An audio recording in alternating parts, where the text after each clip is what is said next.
दोस्तों, मेरा नाम है विजय कुमार। आप देख रहे हैं कॉमिक्स पिटारा चैनल को।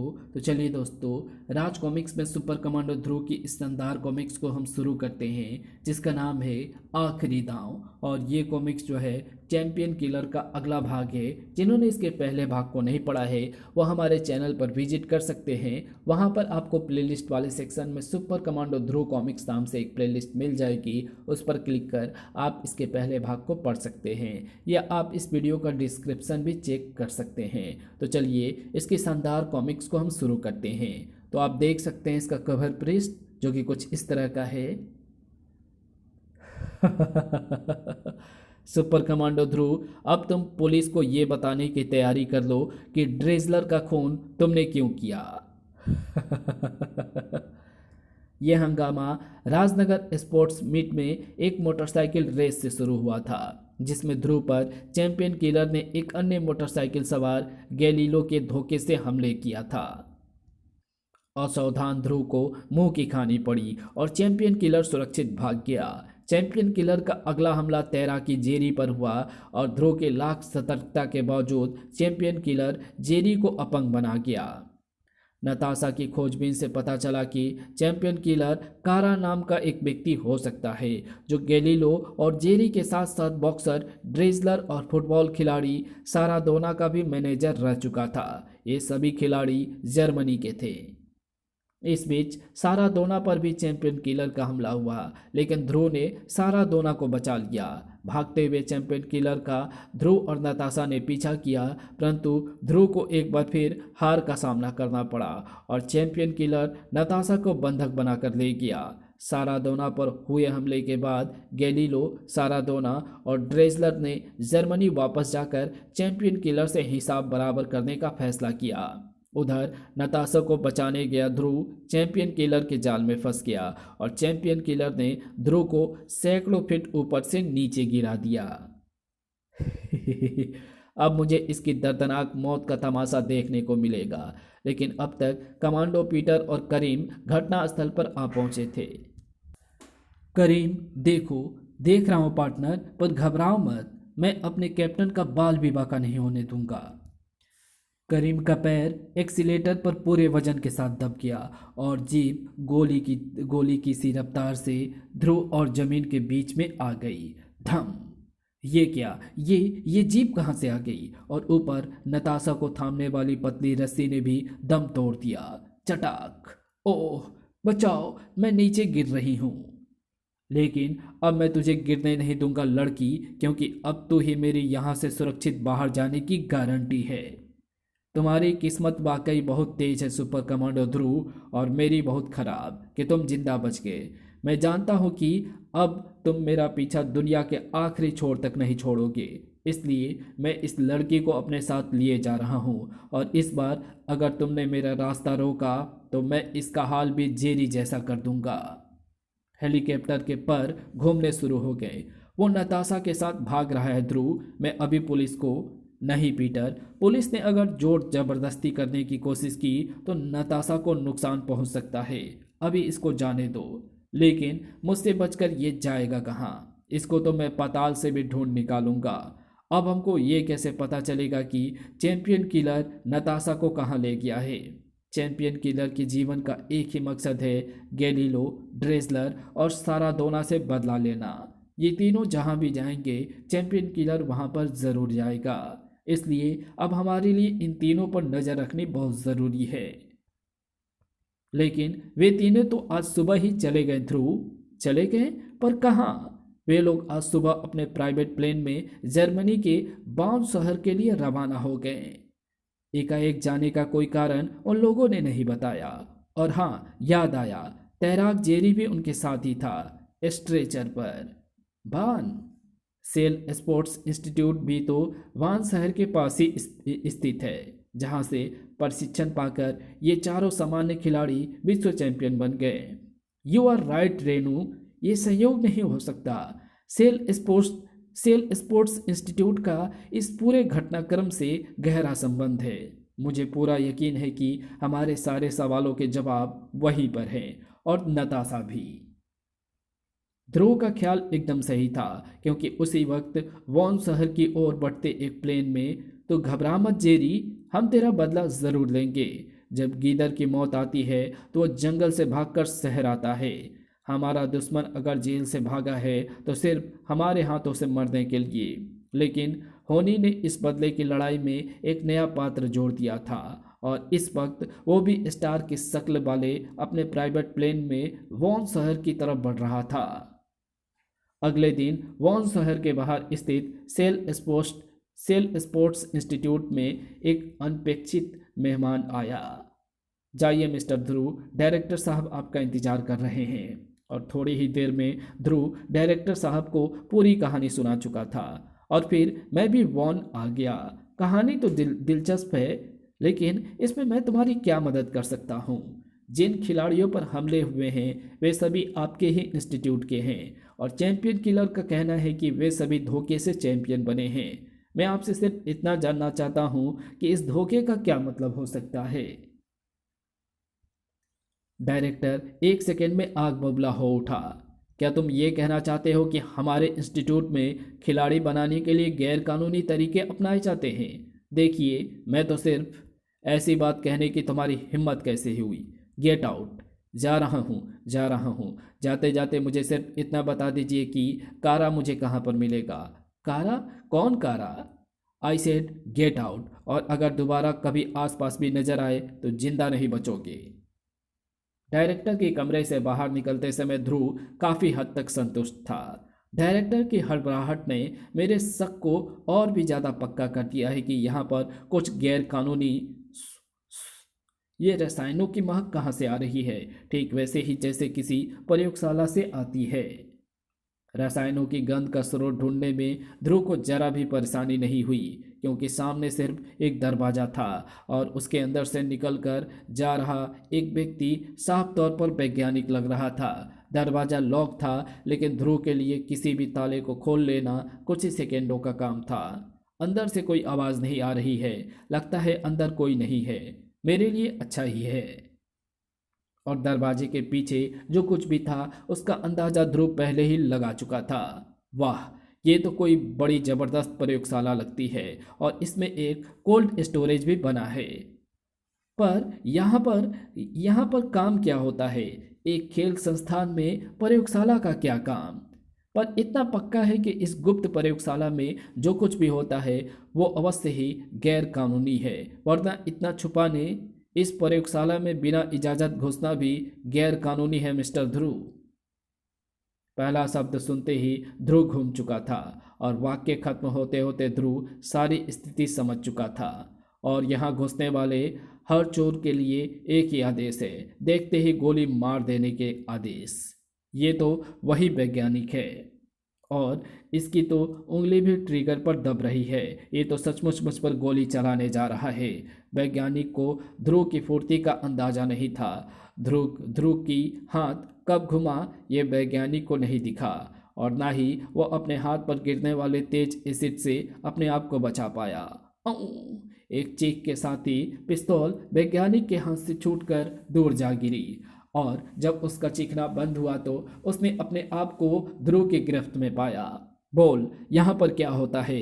बोल। मुझे नहीं मालूम, मैंने तो अभी कुछ महीने पहले से ही यहाँ पर नौकरी करना शुरू किया है। ध्रुव के पास सच्चाई उगलवाने के लिए ज़्यादा वक्त नहीं था। अगले ही पल ध्रुव ने एक एसिड की बोतल वैज्ञानिक के मुंह में घुसेड़ दी। अगर मैंने इस बोतल को जरा सा भी टेढ़ा कर दिया तो तुम्हारी आंतें गल कर तुम्हारे खून में मिल जाएंगी। करके दिखाऊं? बताता हूँ, इसे निकालो, निकालो। यहाँ पर मैं रिसर्च करता हूँ ऐसे स्टेरॉइड बनाने के लिए जो किसी भी ड्रग टेस्ट में पकड़े ना जा सके। पर अब तक ऐसे स्टेरॉइड मैं नहीं बना पाया हूँ। स्टेरॉइड यानी वे दवाइयाँ जिनका प्रयोग खिलाड़ी अपनी ताकत बढ़ाने के लिए करते हैं, पर यह तो गैर कानूनी है। तभी अभी कौन चीखा था? वाल्ट। ये तो डायरेक्टर की आवाज़ है, और वो इधर ही आ रहा है। अब यहाँ रुकना बेकार है। यहाँ से मुझे जो जानकारी मिल सकती थी वो मिल चुकी है। छनाक। माय गॉड, ये तो वही छोकरा ध्रुव है। लेकिन जब तक कोई बाहर झांक पाता, ध्रुव सुरक्षित छत पर पहुंच चुका था। कहाँ गया वो लड़का? मालूम नहीं सर, नीचे तो कोई भी नजर नहीं आ रहा है। तो क्या उसको पर लग गए हैं मूर्ख? ठीक से देखो, वो सिर्फ तुम्हारी मूर्खता से इस लेबोरेटरी तक पहुंच गया। तुमने जरूर ताला खुला छोड़। सर वो देखिए नीचे। अरे, ये तीनों इस वक्त यहाँ पर? क्या संयोग है, अभी वो लड़का इनके बारे में ही बात कर रहा था। ध्रुव को ज्यादा आश्चर्य नहीं हुआ। वाह, इन तीनों का यहाँ आना साबित करता है कि इस इंस्टीट्यूट का पूरे घटनाक्रम और नताशा के अपहरण से गहरा संबंध है। थोड़ी ही देर में। और वो मुझसे कारा के बारे में भी पूछ रहा था। मुझे समझ में नहीं आया कि इस कहानी में कारा कहाँ से आ गया। वो कारा जिसे कई महीनों से किसी ने देखा तक नहीं। और सबसे बुरी बात तो ये है कि वो हमारी लेबोरेटरी के बारे में भी जान गया है। आप उस छोकरे की चिंता छोड़ दीजिए सर, उसे हम संभाल लेंगे। हमको पता चला है कि हर्ट जेल से भाग गया है। और आपने उसको कहीं इंस्टीट्यूट के आसपास तो नहीं देखा है? हर्ट को? नहीं। वैसे वो जेल से भागा क्यों, यही तो हम भी जानना चाहते हैं। अब हमको इजाज़त दीजिए डायरेक्टर साहब। ध्रुव के लिए ये नाम एकदम नया था। हर्ट? ये हर्ट कौन है?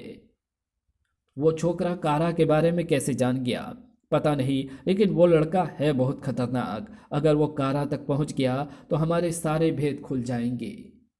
हमको तुरंत कारा के पास जाकर ये चेक करना चाहिए कि सब कुछ ठीक ठाक है या नहीं।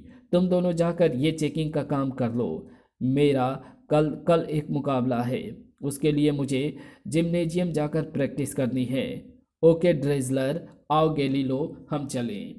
Very good. अब ये दोनों कारा के पास जा रहे हैं। अब कुछ एक्शन शुरू होगा। मैं भी खाली बैठा बैठा बोर हो रहा था। कुछ ही देर बाद गैलीलो और सारादोना को लेकर एक कार शहर के बाहर एक सुनसान रास्ते पर बढ़ रही थी और इंस्टीट्यूट के एक साउंड प्रूफ एक्सरसाइज चैम्बर में।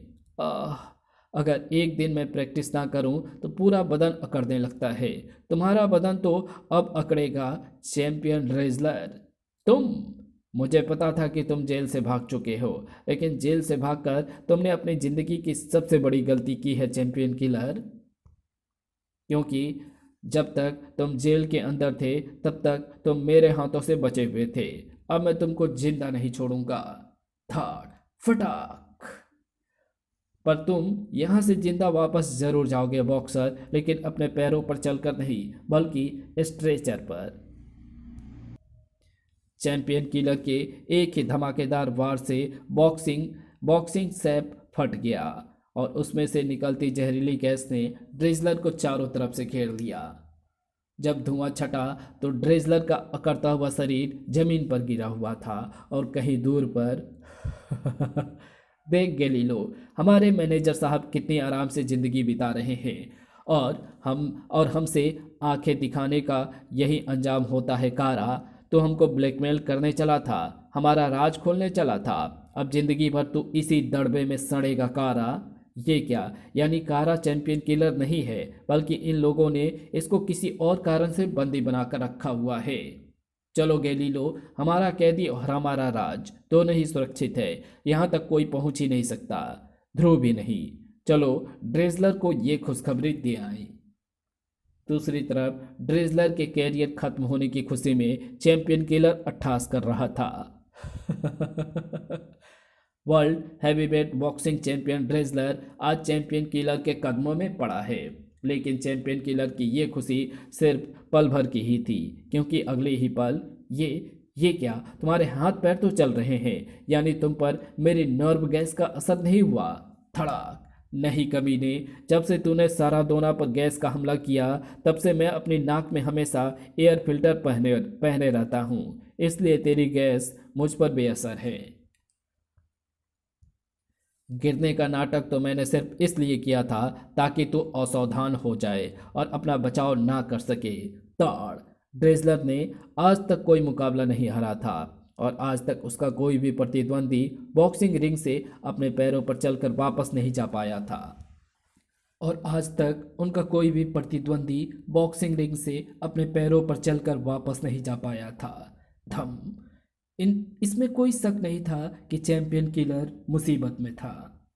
दूसरी तरफ कारा कई महीनों से इस वीराने में कैद था और उसने किसी चमत्कार की उम्मीद छोड़ दी थी। आज भी उसकी अपनी आंखों पर यकीन नहीं हो रहा था। धड़ाक। घबराओ मत कारा, मैं अभी तुम्हारे बंधन के ताले खोल देता हूँ। तुम कौन हो? धीरज रखो कारा, अभी 5 मिनट में तुम सब समझ जाओगे। लेकिन ध्रुव ये नहीं जानता था कि दरवाज़ा टूटते ही एक इलेक्ट्रॉनिक यंत्र कहीं सिग्नल भेजने लगता है। पिप पिप। ये आवाज़ कैसी है सारा दोना? इसका मतलब है कि किसी ने कारा के कमरे का दरवाज़ा खोला है। हमको वापस तुरंत जाना होगा और 5 मिनट बाद ही। ओह, ये चक्कर है। हाँ, पहले मेरा ख्याल था कि तुम ही चैंपियन किलर हो, लेकिन मेरा यह ख्याल गलत निकला। तुमने मुझे इस कैद से आज़ाद किया है ध्रुव, इसलिए मैं तुमको बताता हूँ कि चैंपियन किलर कौन है और वो क्या चाहता है। मैं सेल स्पोर्ट्स इंस्टीट्यूट में एक प्रशिक्षक था। इस इंस्टीट्यूट में एक ऐसा विभाग भी है जिसका काम ऐसी दवाइयाँ विकसित करना है जो खिलाड़ियों में कृत्रिम शक्ति पैदा कर दे। इस विभाग का हेड मेरा गहरा दोस्त वैज्ञानिक सीमट था। एक दिन वो खुशी से कूदता मेरे पास आया। कारा कारा, मैंने एक ऐसी ड्रग बनाई है जो एक सामान्य खिलाड़ी को भी विश्व चैंपियन बना सकती है। वो कैसे सीमट? देखो, हर खिलाड़ी के खेलने की क्षमता को उसके मस्तिष्क का एक खास भाग कंट्रोल करता है। यह ड्रग खिलाड़ी के मस्तिष्क के उस भाग को इतना विकसित कर देगी कि वो खिलाड़ी अपने खेल का विश्व चैंपियन बन जाएगा। पर यह तरीका तो गैर कानूनी है। गैर कानूनी तो तब होगा जब खिलाड़ी को किसी ड्रग टेस्ट में पकड़ा जा सके। इस दवाई को किसी भी ड्रग टेस्ट से पकड़ा नहीं जा सकता। मैं आज रात इसका फाइनल सैंपल बनाकर कल डायरेक्टर साहब के पास ले जाऊंगा। मुझे उस वक्त ये पता नहीं था कि जेरी, साराडोना, ड्रेजलर और गैलीलो खिड़की से बाहर ये सब बातें सुन रहे थे। उस समय ये चारों बहुत मामूली खिलाड़ी थे। बाद में मुझे ये भी पता चला कि उसी रात ये चारों सीमट के पास लेबोरेटरी में गए और सीमट से उन लोगों ने वो वंडर ड्रग उन चारों को सौंप देने के लिए कहा। सीमट के साफ मना कर देने पर इन चारों ने वंडर ड्रग जबरदस्ती अपने कब्जे में लेकर सीमट को खिड़की से नीचे धकेल दिया। जमीन से टकराने से पहले सीमट सिर्फ एक ही बार चीख पाया, आह। उस वक्त सीमट का सहायक हर्ट मेरे साथ बैठा कॉफी पी रहा था। चीख सुनकर हम दोनों बाहर की तरफ तेजी से भागे। हमारे सामने खून में नहाई हुई सीमट की लाश जमीन पर पड़ी थी। हर्ट तेजी से ऊपर लेबोरेटरी की तरफ भागा और मैं सीमट की नब्ज देखने लगा। सीमट की धड़कन बंद हो चुकी थी। अब वहां करने को कुछ भी नहीं था। मैं भी तेजी से ऊपर भागा, लेकिन वहां पर तो नज़ारा कुछ और ही था। लेबोरेटरी में वो चारों हर्ट को पकड़े खड़े थे। कारा, इस कमीने ने हमारे सामने प्रोफेसर सीमट से झगड़ा करने के बाद उनको नीचे धक्का दे दिया। मैं सच्चाई जानता था, लेकिन उन चारों की गवाहियों के सामने जज ने मेरी गवाही को नहीं माना और हर्ट को उम्र कैद की सजा हो गई। इन चारों को फिर भी ये डर बना रहा कि मैं कहीं इनके वंडर ड्रग का भेद ना खोल दूं। इन लोगों ने मुझे अपना मैनेजर बना लेने और बेशुमार पैसे देने का लालच दिया। मैं मूर्ख इनके झांसे में आ गया, लेकिन ये चारों उस ड्रग के बूते पर सफलता की सीढ़ियां चढ़ते रहे और मुझे एक भी पैसा नहीं दिया। और जब मैंने ओलंपिक कमेटी के सामने इनका राज खोलने की धमकी दी तो इन लोगों ने मुझे यहाँ कैद कर लिया, समझा। पर इस कहानी में चैंपियन किलर कहाँ है? मुझे कुछ समय पहले इनकी बातों से पता चला कि हर्ट जेल से भाग गया है। वो खुद भी वंडर ड्रग का फॉर्मूला जानता है। उसने उसने अदालत में इन चारों से बदला लेने की कसम भी खाई थी। अब वही धाएं। कारा, गोली बाहर से किसी ने चलाई है और मैं यकीन के साथ कह सकता हूं कि गोली चलाने वाला गैलीलो और साराडोना है। साराडोना, इसने हमको कारा का खून करते हुए देख लिया है। घबरा मत गैलीलो, गाड़ी से कुचली हुई लाशें गवाही नहीं देती। ये तो सीधा मेरी ही तरफ आ रहा है। कार बिजली की तरह ध्रुव की तरफ लपकी। छुपने का भी वक्त नहीं था। और वैसे भी ध्रुव ने मुसीबत से बचकर भागना नहीं बल्कि उसका सामना करना सीखा था। अगले ही पल साराडोना और गैलीलो ने एक आश्चर्यजनक दृश्य देखा। ठक धड़। साराडोना, ये तो बच गया। इतनी फुर्ती, यह आदमी नहीं, शैतान का बाप है। कोई आदमी ऐसा करिश्मा नहीं कर सकता। इससे उलझना बेवकूफ़ी होगी। अब हमारे सामने एक ही रास्ता है। इस छोकरे से सिर्फ ड्रेजलर ही निपट सकता है। ये दोनों भागकर अब ड्रेजलर की मदद लेने जा रहे हैं, पर फिर भी ये मुझसे बच नहीं पाएंगे। ड्रेजलर वाकई एक खूंखार वहशी था और अपना पहला दांव बेकार हो जाने के बाद चैंपियन किलर उससे बच नहीं पा रहा था। संघर्ष जीने और मरने का था। ये बात साफ थी कि दोनों में से कोई एक व्यक्ति ही जिंदा बच सकता था। चैंपियन किलर ने लपक कर एक भाला उठा लिया। अब सोचने का समय नहीं था। लड़ाई आर पार की थी। चैंपियन किलर अपना निर्णय लेने से पहले पल भर को भी नहीं ठिठका।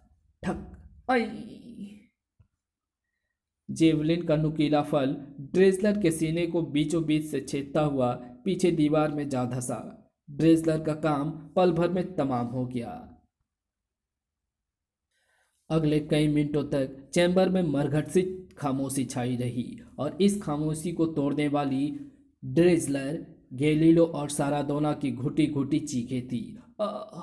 लेकिन वे दोनों पूरे तरीके से चीख भी नहीं सके, क्योंकि चीख के बीच में ही उनको महसूस हुआ कि एकाएक फर्श छत की जगह पर आ गया है और छत फर्श के स्थान पर। और अगले ही पल एक भीषण अट्ठास ने उनके भय को कई गुना बढ़ा दिया। हट, हमको माफ कर दो हट। हट मर चुका है कमीने। अब मैं हट नहीं, चैंपियन किलर बन गया हूँ, तुम जैसे चैंपियनों के खून का प्यासा। हाँ हाँ, हमको मारना नहीं, मारना नहीं। तुम दोनों को मैं ऐसे भी नहीं मारूंगा। तुम दोनों को मैं तब तक यातनाएं दूंगा जब तक कि तुम लोग ये कबूल ना कर लो कि ड्रेजलर की हत्या तुम दोनों ने की है, ताकि तुम भी ये जान लो कि हत्या के झूठे के आरोप के कारण जेल में सड़ना कैसा लगता है। अब तुम लोग या तो जेल में सड़ोगे या मेरे हाथों से मरकर नरक में, जो चाहे चुन लो। चुनने का काम तो अब तुमको करना है हट और चैंपियन किलर। ध्रुव, तुम यहाँ कैसे पहुँच गए? फालतू की बातों का मेरे पास वक्त नहीं है। अब तुम शांतिपूर्वक आत्मसमर्पण करके मेरे साथ चलते हो या फिर मुझे जोर जबरदस्ती करने के लिए मजबूर करोगे। मैं जानता था कि तुम मेरा पीछा दुनिया के अंत तक भी नहीं छोड़ोगे, इसलिए ट्रम्प का इक्का मैं अपने साथ लेता आया था। तुम्हारी चहेती नताशा। अगर तुमने मुझे रोकने की कोशिश की तो इस बटन को हल्का हल्का सा दबाते ही दूर कहीं पर तुम्हारी नताशा के चीथड़े उड़ जाएंगे। ओह, ये कैसी दुविधा है। नताशा की जान के बदले में इन दोनों की जान। लेकिन चैंपियन किलर अपना वादा पूरा करेगा, इसमें मुझे शक है। इसलिए चैंपियन किलर से मुझे हिसाब अभी बराबर करना होगा।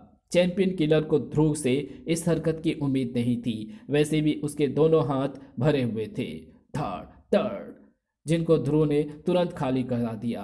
रिमोट कंट्रोल हवा में उड़कर दूर जा गिरा और साथ ही रस्सी भी उसके हाथ से छूट गई। हवा में कई मीटर ऊपर टंगे गैलीलो और सारादोना तेजी से नीचे गिरने लगे।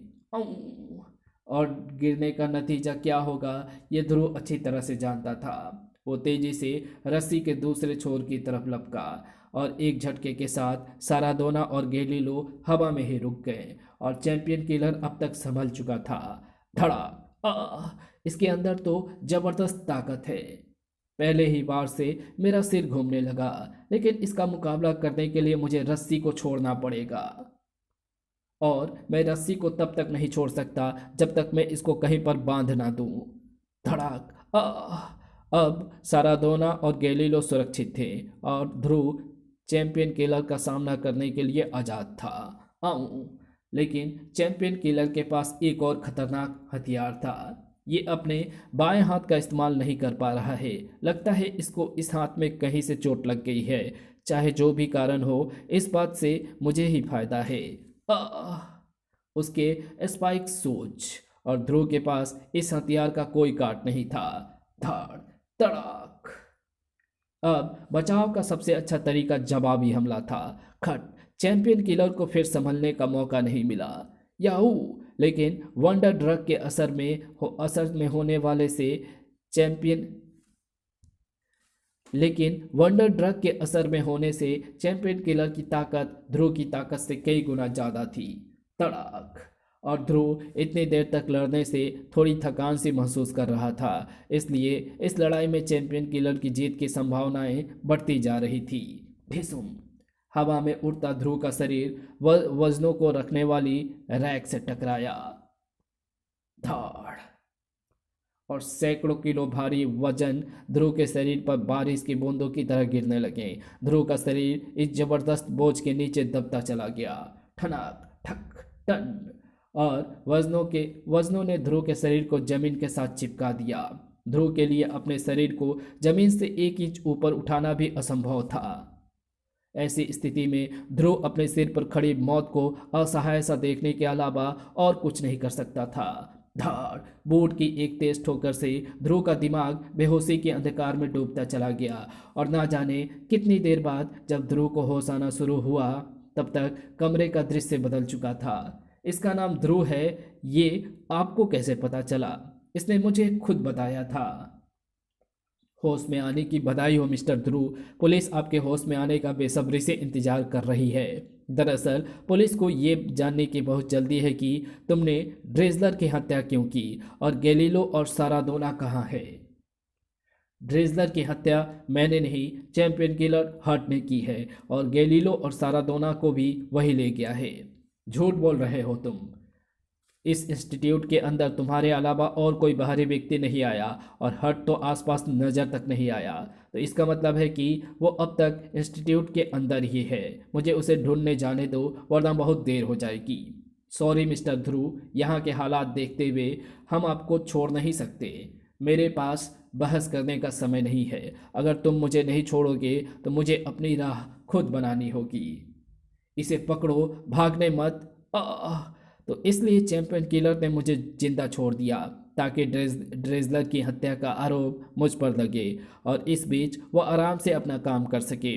लेकिन अब वो मुझसे बच नहीं सकेगा क्योंकि अब मुझे पता है कि उस तक कैसे पहुंचा जा सकता है। ऊपर लेबोरेटरी में वॉल्ट हमेशा की तरह व्यस्त था, लेकिन आज उसकी व्यस्तता में बाधा पड़ने वाली थी। तो तुम फिर यहाँ? हाँ वॉल्ट, लगता है कि तुम अभी कहीं से दौड़कर आ रहे हो। दौड़कर? मैं एक वैज्ञानिक हूँ मिस्टर ध्रुव, रेसर नहीं। तो फिर तुमने ये स्पाइक शूज क्यों पहने हैं वॉल्ट?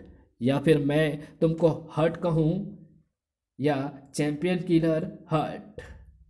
अब जब तुम मेरे बारे में जान ही गए हो तो छुपने का कोई तुक नहीं है। लेकिन तुमने मेरा ये राज जाना कैसे? दवाइयों और गैसों के विषय में तुम्हारी गहरी जानकारी ये बताने को काफ़ी थी कि तुम एक वैज्ञानिक हो और गैलीलो और सारादोना को इंस्टीट्यूट से बाहर नहीं ले जाना साफ साफ बताता है कि तुम इसी संस्था में काम करते हो। और मुझसे लड़ाई के समय तुम्हारे बाएं हाथ का ज़्यादा इस्तेमाल ना कर पाना मुझे बता गया था कि तुम वही वैज्ञानिक हो जिसके दाएं हाथ पर मैंने एसिड डाला था। तो मेरे बारे में सब कुछ जान गया है जो तेरी जिंदगी के लिए घातक हो सकता है। मैं यहाँ पर तुमको ये सब सिर्फ इसलिए बताने आया हूँ ताकि तुम शांतिपूर्वक अपने गुनाह कबूल कर लो और नताशा के साथ साथ गैलीलो और सारादोना को मेरे हवाले कर दो। असंभव, अब वे तीनों मेरे हाथों से ही मरेंगे ध्रुव, और इसकी शुरुआत तुमसे होगी। मैंने इस इंस्टीट्यूट में वॉल्ट का रूप धर कर सिर्फ इसलिए नौकरी की थी ताकि यहाँ से मैं उन चारों की हरकतों पर नजर रख सकूं। धाड़। और तुम चाहते हो कि बगैर उन चारों का खात्मा किए मैं आत्मसमर्पण कर दूं? ऐसा कभी नहीं होगा। इतनी लंबी छलांग देखकर भी यकीन नहीं होता। लेकिन इस बार ध्रुव इस खेल को ज़्यादा देर खेलने के मूड में नहीं था। तड़ाक। और चैंपियन किलर की ताकत से निपटने के लिए उसका आत्मविश्वास ही बहुत था। धाड़। अब बोल नताशा, गैलीलो और सारादोना को तूने कहाँ पर रखा है? ये तीनों इसी इंस्टीट्यूट के अंदर ही हैं, ये तो मैं जानता हूँ, लेकिन वे कहाँ पर हैं ये तो मुझे तू ही बताएगा। ये तो तुम मुझसे मरते दम तक नहीं जान पाओगे और मुझे मारना तुम्हारे बस की बात नहीं है चैंपियन, क्योंकि चैंपियन किलर कुश्ती का भी चैंपियन है। तड़ाक। ऐसे तो ये कुछ भी नहीं बताएगा। इसको चित करने के लिए अब मुझे इस पर आखिरी दांव का इस्तेमाल करना पड़ेगा, अपने दिमागी दांव का। लेकिन चैंपियन किलर ने ध्रुव को वो दांव चलाने का मौका नहीं दिया। एक के बाद एक हथौड़े जैसे वार ध्रुव के शरीर पर पड़ते रहे। धाड़, आ, और आखिरकार ध्रुव के पैरों ने उसका साथ छोड़ दिया, बेहोश हो गया। अब मेरे सारे दुश्मन एक साथ ही खत्म होंगे। अब तू ये भी जान नहीं पाएगा कि बाकी तीनों को मैंने अब तो ये भी जान पाएगा कि बाकी तीनों को मैंने कहाँ रखा है। वे सब यहाँ पर हैं, इस कोल्ड स्टोरेज में, और यहीं पर तुम सबकी कब्र एक साथ बनेगी। अब मैं इस कोल्ड स्टोरेज को इतना ठंडा कर दूंगा कि इन सब के जिस्म मरने से पहले ही अकड़ जाएंगे। थर्मामीटर का पारा तेजी से नीचे गिरने लगेगा और शून्य से भी नीचे उतरकर -50 पर आकर थम गया। आज मेरे सारे काम खत्म हो गए, मेरे सारे दुश्मन एक साथ ठिकाने लग गए। अब थोड़ी ही देर में जब पुलिस यहाँ पर आएगी तो उनको 4 अकड़ी हुई लाशें मिलेंगी, और मैं तब तक अपने हेलीकॉप्टर से बहुत दूर जा चुका हूँगा। च च च च मुझे तुम्हारे हवाई कीलों को तोड़ मुझे तुम्हारे हवाई कीलों को तोड़ते हुए बड़ा दुख हो रहा है।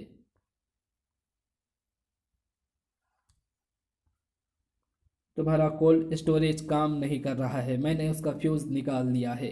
तुम बाहर कैसे निकल? ऐसे तालों को खोलना मेरे लिए बाएं हाथ का खेल है। यानी तुम बेहोश नहीं हुए थे? बेहोश होने का तो मैंने सिर्फ नाटक किया था, क्योंकि मैं जानता था कि बेहोश होने पर तुम मुझको भी वहीं लेकर जाओगे जहां पर तुमने बाकी तीनों को रखा है। ये मेरा आखिरी दांव था, और इस दांव से तुम पटखनी खा गए। ये सचमुच तेरा आखिरी दांव था छोकरे, क्योंकि इसके बाद तू कभी कोई दांव नहीं चला पाएगा। क्रोध से कांप रहा चैंपियन किलर ध्रुव की तरफ लपका, लेकिन अब ध्रुव का दूसरा ही रूप चैंपियन किलर के सामने था, ताड़। परंतु चैंपियन किलर के लिए भी परिस्थिति अब जीने और मरने की थी। धड़ाक, और इस वक्त उसकी हालत चोट खाए घायल और आदमखोर शेर की तरह थी। धाड़, ये तो मुझे जान से खत्म कर देना चाहता है, और अगर मुझे जल्द ही इसे रोकने का रास्ता ना मिला तो ये अपने मकसद में कामयाब भी हो जाएगा। कोई रास्ता मिलने तक मुझे ऐसे ही इसका मुकाबला करते रहना होगा। लेकिन ध्रुव को अनजाने में ही चैंपियन किलर को रोकने का रास्ता मिल चुका था। हवा में उड़ता हुआ चैंपियन किलर का शरीर पीछे रखे एक मोटे कांच के जार से जा टकराया, और एक छनाके की आवाज के साथ गैस के गहरे बादलों ने चैंपियन किलर को लपेटे में ले लिया। छनाक, ये क्या? ये तो उसी तरह की नर्व गैस लगती है जिसका प्रयोग चैंपियन किलर ने सारादोना पर किया था। यानी इस गैस को ये यहीं पर बनाता भी था। मास्क होने के बावजूद भी चैंपियन किलर नॉर्व गैस के गहरे बादलों के असर से बच नहीं पाया, और वह लड़खड़ा कर नीचे गिर पड़ा। चैंपियन किलर जिस हथियार से दुश्मनों को खत्म करना चाहता था, उसने आज उसी को अपंग बना दिया था। धम, खेल खत्म हो गया था, और बाद में सारादोना और गैलीलो ने कारा का कत्ल करना कबूल कर लिया है मिस्टर ध्रुव, और यह भी साफ हो गया है कि ड्रेजलर का कत्ल हट ने ही किया है। और आपकी सारी रिपोर्ट हमको इंटरपोल से मिल चुकी है। हमको अपने पहले के बर्ताव के लिए खेद है, मुझे भी अपने किए पर खेद है। मैं आज से ही अपने इंस्टीट्यूट की लेबोरेटरी बंद कर दे रहा हूँ। गलत तरीके अपनाने का क्या अंजाम होता है ये मैं देख चुका हूँ। मुझे खुशी है कि आपकी आंखें खुल गई है डायरेक्टर साहब। खेलों का प्रतिद्वंदिता की भावना से नहीं, बल्कि खेल भावना से खेलना चाहिए। और फिर स्टार प्लेन भारत की धरती की तरफ वापस चल दी, लेकिन इस बार उसमें ध्रुव के साथ साथ नताशा भी थी। और इसी के साथ ये कहानी यही समाप्त होती है। तो आपको ये वीडियो कैसी लगी? अगर आपको ये वीडियो पसंद आई हो तो इस वीडियो को लाइक शेयर कमेंट ज़रूर कर देना, और चैनल पे नए हो तो चैनल को सब्सक्राइब ज़रूर से कर लेना। तो मिलते हैं आपसे किसी और नई वीडियो में, तब तक के लिए बाय।